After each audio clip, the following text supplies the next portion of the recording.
And little did he know, when he offered his paper to the teacher looked at what he had done, and he said, you know, I jotted those 2 mathematical problems down. He said, I've wrestled with them. There didn't seem to be any answer. Finally, I got a breakthrough on one of them, and here's the best I can do. Well, the teacher was astounded.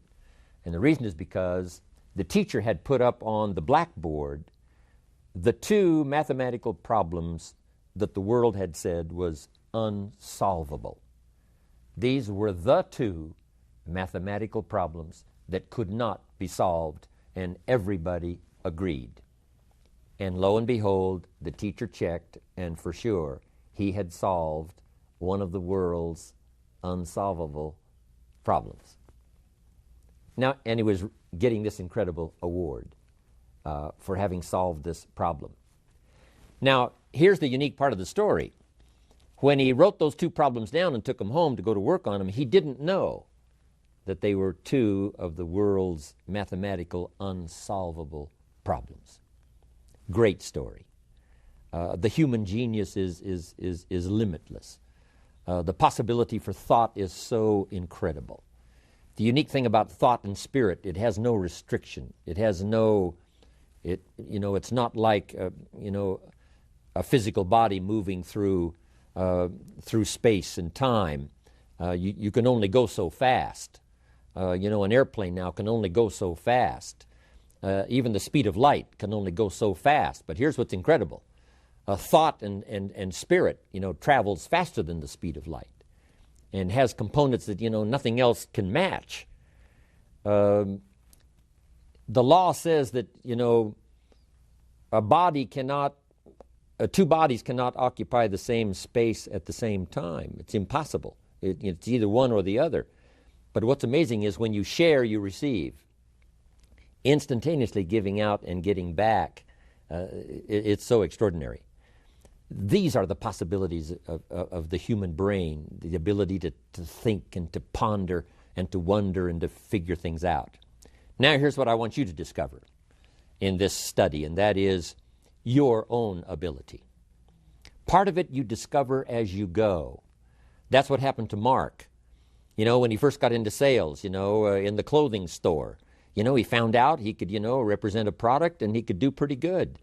And that was a discovery for him. He figured it, beat being a mechanic, working on a car, working in a nice place, meeting people, which he loved to do anyway, and learning to sell, a man a suit of clothes, started to awaken in Mark some of that ability that he had. And if he hadn't have gotten that job, who knows? He might have gotten off into something else and that wouldn't have really started to tap his unique abilities. Then, of course, when he put the Herbalife program together, those abilities that were there all the time started developing, and he soon discovered, hey, I can do this and I can do that. Not only can I do all of this, I can do all of this. And when it reaches this level, now I've got the confidence that since I've mastered this, I can master the rest, And that's not only the Mark Hughes story, that's everybody's story. Skill by skill, language by language, ability by ability, yours can grow just as well as Mark's or anyone else. You've got it. The key is to use it. And with your Herbalife experience, that's the best place to test your ability. Yes, you can learn to do this, but how about this, and how about the next step, and how about the next step?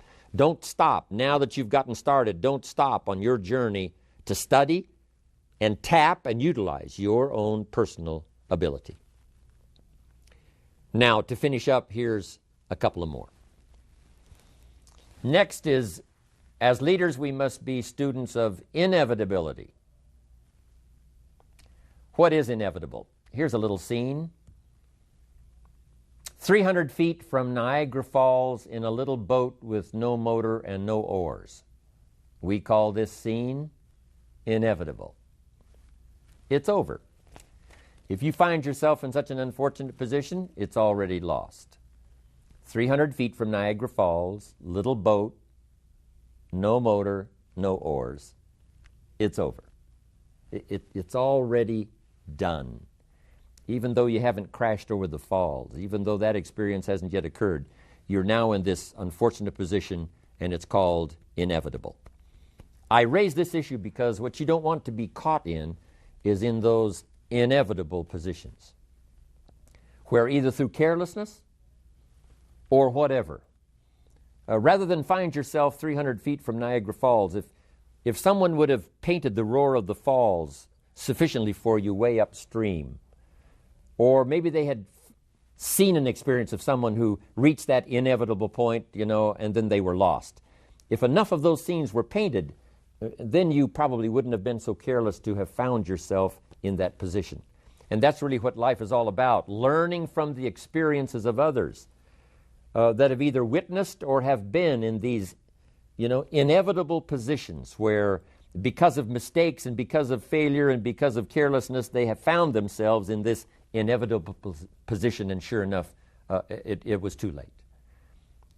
For John Belushi, there reached a time when it was inevitable. He had crossed the line when his careless mistakes and his drug use and all the rest caused him to reach a certain point where, you cannot come back. You cross the line.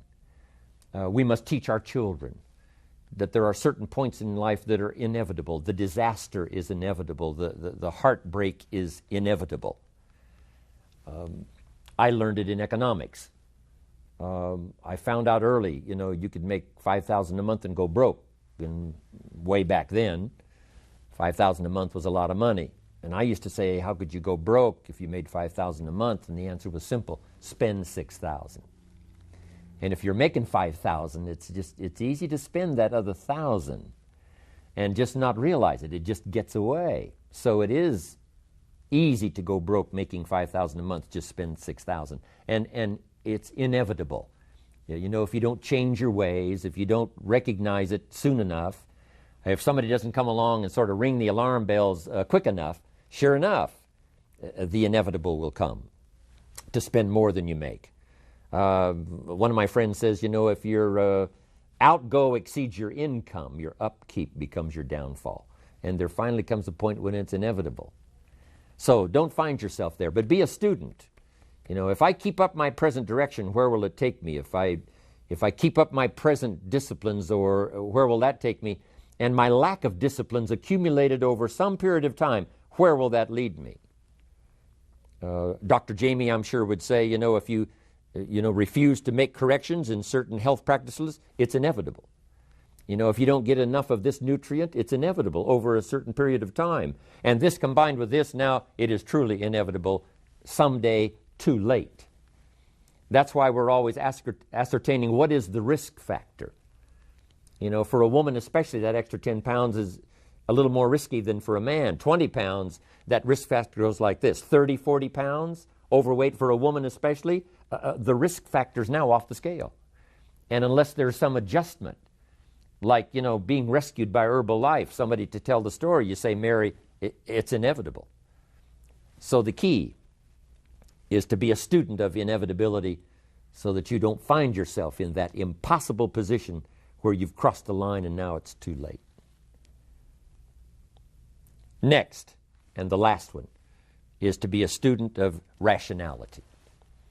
Learning to put things through your own mind. And we are usually only going to act on something that's important if it makes sense to us. Now, sometimes what makes sense to us leaves us still a little bit short of what we should know, for the full expanse of knowledge to do a lot more things. But we can only really move as quickly as things make sense to us. Sometimes we step out by faith, but it makes sense to us to use our little faith. It makes sense to us to take a chance. It makes sense to us to make the investment first and then hope for the harvest. But if it doesn't make sense, if it isn't rational, then we're probably not going to act.